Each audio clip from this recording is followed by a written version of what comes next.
Yeah, I this is a long time coming. I actually saw this film at Fantastic Fest, and I've been curious ever since. Nice. So, so jumping right into it, how did you guys first hear about St. Helens annual celebration? And more so, I guess, what made you guys decide that it was a story worth telling? I think that our entry point was Halloween, and I think we wanted to make a doc about Halloween in some form or fashion. We didn't know what that looked like, what the story would be. So it's probably just I don't remember exactly, but probably just looking for places where Halloween is a big deal as kind of a starting point, and then finding that this town, St. Helens, has essentially transformed itself and its identity around this movie that was filmed there in the late 90s. And I don't think we fully knew what the story would be or how we would approach it.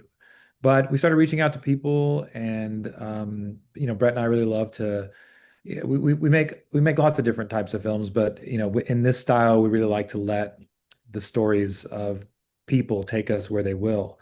And once we kind of used the original movie as an entry point, we just let ourselves kind of be taken this way and that in St. Helens and followed story threads as we found them. Anything to add, Brett? Or are you cool with that? I'm fine with that. Awesome, man. Yeah, it's. I mean, hopefully you guys are cool with my demeanor. I feel like I know you guys because I've seen most of your films.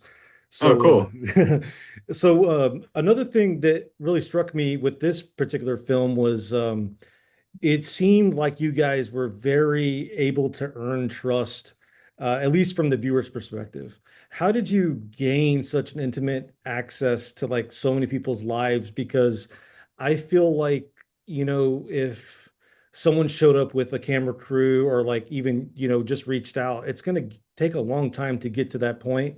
And with this film specifically, just because there is a lot of very interesting characters in this project. That's a good, I mean, appreciate you like noticing that. It's like I think I think we ever since, Rocket Fire Explosion, we're not looking at it as like we want to come in and like film you and perform for us. It's like we're just like you, Chris Thrash. I'm passionate about stuff too. I collect things. I love the Rockfire Explosion.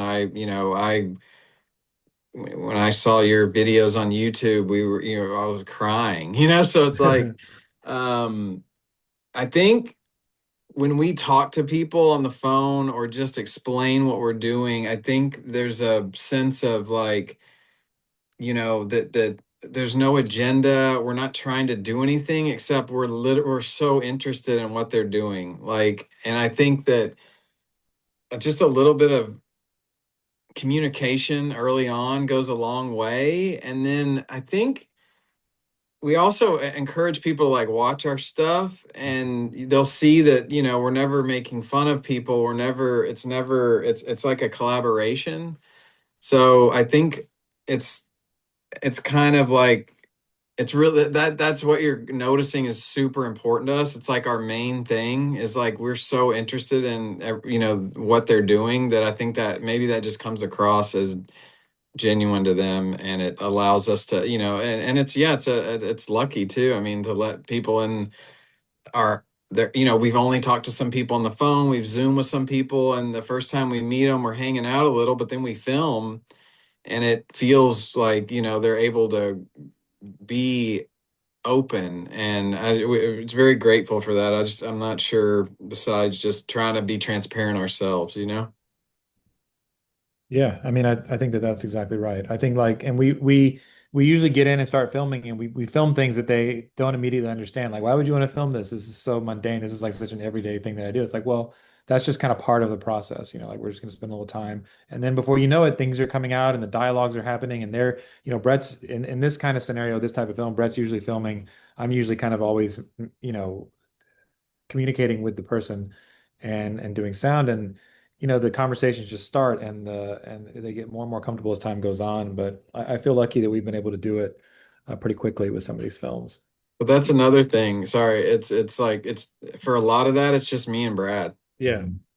Like it's a camera and audio, and it's just and we're just like, yeah, that helps instead of like we don't even try to like light stuff if we don't have to. Like if there's a window, like that's enough, you know? Yeah, I mean that's how you get really good stuff. It's like just record and piece it together later. And it really does shine through with this film in particular. And it leads me to this. This film, it kind of felt like you guys' first time like really exploring the horror genre Mm. because of the spooky atmosphere, the warmth, the authenticity. There's also this like supernatural element to it. It's just kind of different. It kind of stands in its own like corner when you're looking at all y'all's films together. I mean, there's still that nostalgic aspect of it, but I'm curious as to like what you guys think of like balancing that because once the supernatural kind of becomes kind of part of the story, was it difficult to kind of still kind of have that authenticity and that warmth that you guys are kind of known for? I don't know. I think that we tried to keep it the same. So there is a supernatural element. There are ghost hunts and things in this film, but we were always sort of interested most in how that was resonating with the people who were experiencing it. Yeah. I think as opposed to the ghost hunts and those things just being the thing. I think it's like, how are these characters and these individuals that we're following, how are they experiencing that, and how is that manifesting in their behavior or feelings, so I think that we were able to keep it in that way. And we also, I think the biggest thing is we're not like coming in with any judgment. We're not coming in saying, what we think this is silly, but you go do it and we'll film it. It's more like we're right here with you, and Brett and I got scared in that building, at certain times we were up there at 2 a.m. ourselves. So it's really just kind of meeting people where they are and staying there even through the spooky stuff. And this was a risky film. I think we did a lot of risky things and are happy with how it turned out. Yeah, I mean, like, I guess what I'm also kind of getting at too is was it difficult to kind of maintain that observational tone while still leaning into those elements because you Brett mentioned like that you guys kind of talk a little bit prior and then you kind of like let the story go like kind of unfold in front of you as this is unfolding. I can imagine that this was a little bit difficult to kind of continue that observational tone. It wasn't. The only thing that I can think of that we did different that is kind of what you're talking about is we like went ahead and added music and Okay. like leaned into the scariness of it. Like we said, this is fun, this is cool, this is scary. Let's heighten it with music. And we don't normally we might put some music to help emotion or something, but like it was all truly observational. Every single part of it, like Darren opening his case and showing us stuff and the lights going out, on my mama, that happened, like it like so and we're good and we're done this enough where when the lights go out we all just went like kept rolling, no one got up to fix it, and that's another thing. It was just I think it was yeah, that was me, Brad, and Rebecca. There was one other person there, and then, so it's literally like anything else we're doing in anyone else's play. The ghost hunt, they're that's their job. They take it serious. So we just went along with them and filmed it. And, um,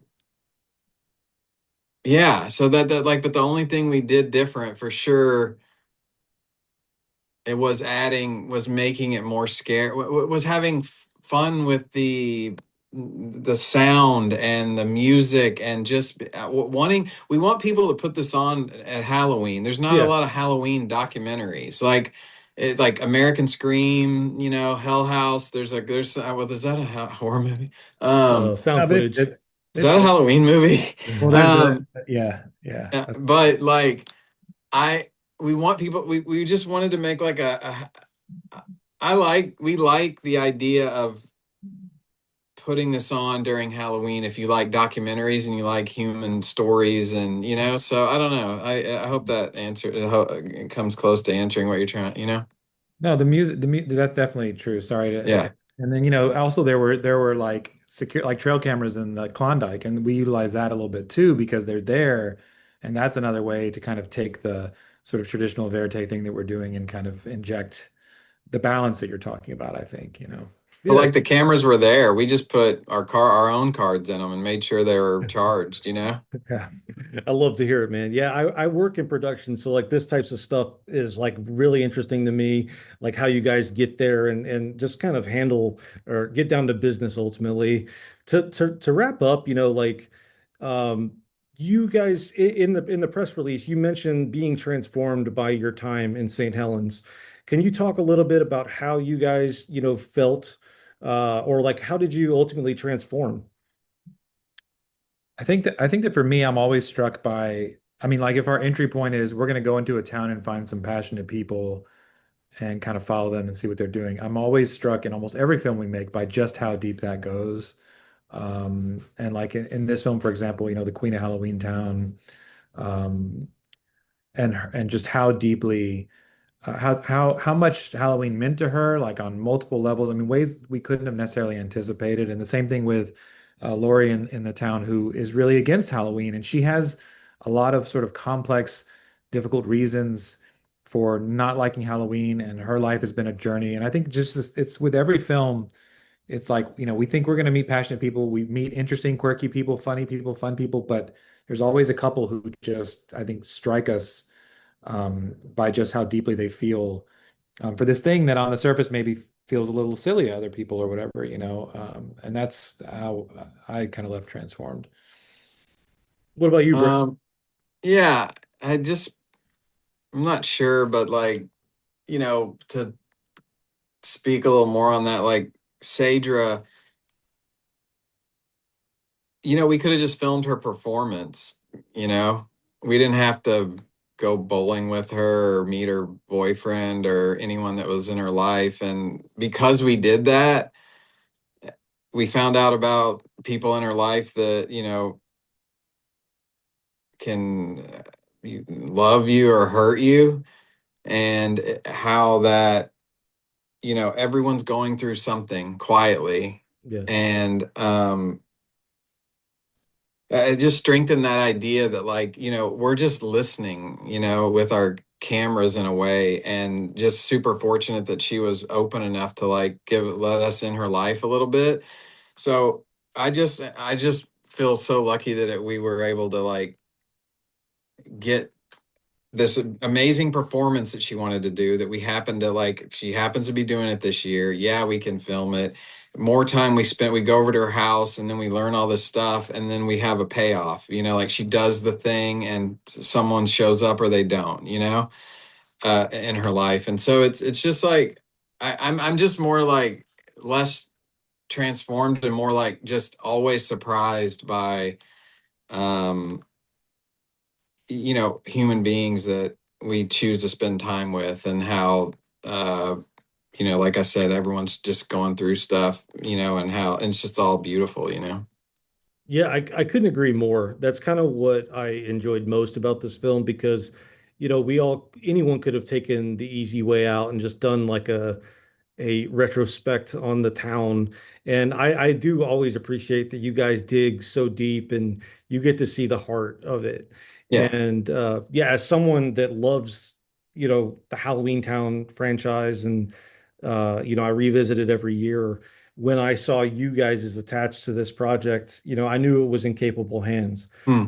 So just Thank wanted you. to leave you guys with that. And I always conclude this show with here at CineDump, we let the doers know how they're doing, and you guys are doing just fine. Thank you guys so much for your time. And thank you guys for, sharing this story. It's a fun one. And I couldn't agree with you guys more about it is a fun there aren't horror or I guess there are horror documentaries, but there's no Halloween documentary that you can put on like at a party and I think that that's really special. So thank you guys for delivering on that. Thank Thank you. you.